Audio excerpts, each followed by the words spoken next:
ಮಾಡ್ತಿದ್ದೀರಾ? Good morning all. Please ಹೊಸದಾಗಿ ಯಾರ್ಯಾರು ನನ್ನ ಚಾನಲ್ ನೋಡ್ತಿದ್ದೀರಾ ಸಬ್ಸ್ಕ್ರೈಬ್ ಮಾಡ್ಕೊಳ್ಳಿ, ಸಪೋರ್ಟ್ ಮಾಡಿ. ಇವತ್ತು ಬೆಳಗ್ಗೆ ಲಾಗ್ ಸ್ಟಾರ್ಟ್ ಮಾಡ್ತಾ ಇದ್ದೀನಿ ನೋಡಿ. ಮತ್ತು ಗುರುವಾರ ದೇವ್ರ ಮನೆ ಕ್ಲೀನ್ ಮಾಡೋಣ ಅಂತ ಮಾಡ್ತಾ ಇದ್ದೀನಿ. ನಾಳೆ ಹಬ್ಬ ಇದೆಯಲ್ಲ, ಅದಕ್ಕೆ ಎಲ್ಲ ದೇವ್ರು ತೊಳೆದು ಬೇಗ ಇದ್ದು ಪೂಜೆ ಮಾಡಬೇಕು. ಅದಕ್ಕೆ ದೇವ್ರ ಮನೆ ಕ್ಲೀನ್ ಮಾಡೋಣ ಅಂತ ಎಲ್ಲ ತೆಗಿತಾ ಇದ್ದೀನಿ ನೋಡಿ. ನಮ್ಮ ಮನೇಲಿ ಜಾಸ್ತಿ ದೇವರಿಲ್ಲ, ಸ್ವಲ್ಪನೇ ದೇವ್ರು ಇಟ್ಕೊಂಡಿರೋದು. ನಾನೊಂದು ಮ್ಯಾಜಿಕ್ ಪೌಡರ್ ತೋರಿಸ್ತೀನಿ, ಇವೆಲ್ಲ ಕ್ಲೀನ್ ಮಾಡೋದಕ್ಕೆ. ನೋಡೋಣ ಎಷ್ಟು ಬೇಗ ಕ್ಲೀನ್ ಆಗುತ್ತೆ ಆ ಪೌಡರಿಂದ ಅಂತ ನಿಮಗೂ ಗೊತ್ತಾಗುತ್ತೆ ನೋಡಿ. ನಾನು ಇವಾಗ ದೇವರೆಲ್ಲ ತಗೊಂಬಂದೆ, ತೊಳ್ಕೊತೀನಿ. ಅದು ಯಾವ ಪೌಡರ್ ಅಂತ ತೋರಿಸ್ತೀನಿ ನಿಮಗೆ ನೋಡಿ. ಹಿಂಗಿಡ್ಕೊ ನೋಡಿ. ಇದೆ ರೆಫಿಲೇಟ್ ಅಂತ ಪೌಡರು, ತುಂಬ ಚೆನ್ನಾಗಿ ಕ್ಲೀನ್ ಆಗುತ್ತೆ. ಜಾಸ್ತಿ ಉಜ್ಜೋದೇ ಬೇಡ ಇದರಲ್ಲಿ, ಸ್ವಲ್ಪ ಜಸ್ಟ್ ಹಿಂಗೆ ಅಂದ್ರೇ ಕ್ಲೀನಾಗುತ್ತೆ, ವೈಟ್ಗಾಗುತ್ತೆ. ತೋರಿಸ್ತೀನಿ ನಾನು ನಿಮಗೆ. ಓಕೆ ನೋಡಿ, ಎಲ್ಲರೂ ತೊಗೊಳ್ಳಿ. ದೇವ್ರ ಸಾಮಾನು ತೊಳೆಯೋಕ್ಕೆ ತುಂಬ ಚೆನ್ನಾಗಿದೆ. ನಾನು ಇದನ್ನೇ ಯೂಸ್ ಮಾಡೋದಲ್ಲ, 2 ಟೈಮ್ಸ್ ಯೂಸ್ ಮಾಡಿದ್ದೀನಿ. ನನಗೂ ಹಿಂಗೆ ಯಾರೋ ಹೇಳಿದರು. ಇದು ನಾನು ಡಿ ಮಾರ್ಟ್ಗೆ ಹೋದಾಗ ತೊಗೊಂಬಂದಿದ್ದೆ. ಈಗ ತೋರಿಸ್ತೀನಿ, ನೋಡೋಣ ಬನ್ನಿ.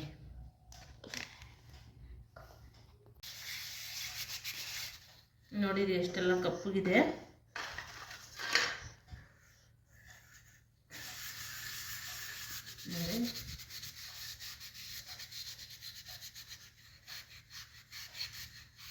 ನಾನು ತೊಳೆದು ತೋರಿಸ್ತೀನಿ ನಿಮಗೆ ಎಷ್ಟು ಚೆನ್ನಾಗಿ ಕ್ಲೀನ್ ಆಗುತ್ತೆ ಅಂತ.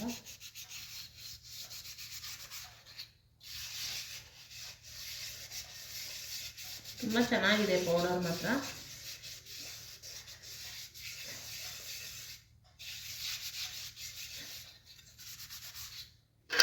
ಎಷ್ಟು ಕ್ಲೀನ್ ಆಯಿತು.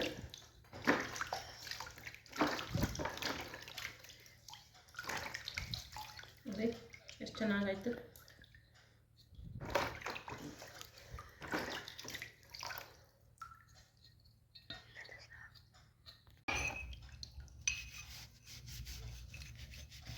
ನೋಡಿ, ಸ್ವಲ್ಪ ಪೌಡರ್ ಹಚ್ಕೊಂಡು ಜಾಸ್ತಿ ಒತ್ತಿ ಉಜ್ಜೋದು ಬೇಡ, ಸ್ವಲ್ಪ ಹಿಂಗಂದರೆ ಎಲ್ಲ ನೀಟಾಗಿ ಕ್ಲೀನ್ ಆಗುತ್ತೆ.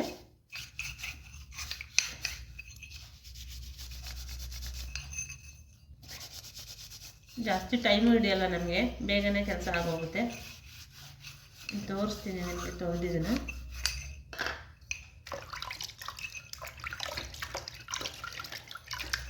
ನೋಡಿ ಎಷ್ಟು ವೈಟಾಗಾಯಿತು.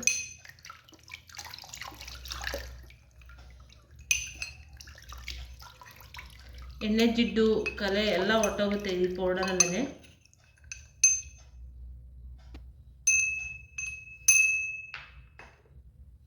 ಇದಾಯಿತು.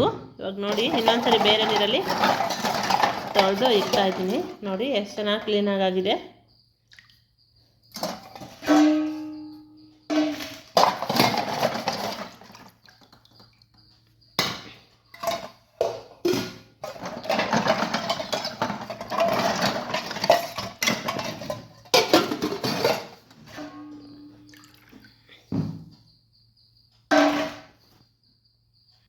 ನೋಡಿ ಫ್ರೆಂಡ್ಸ್, ಎಷ್ಟು ಚೆನ್ನಾಗಿ ಎಲ್ಲ ಕ್ಲೀನಾಗಿ ಚೆನ್ನಾಗಿ ವೈಟ್ ಕಾಣಿಸ್ತಾ ಇದೆ.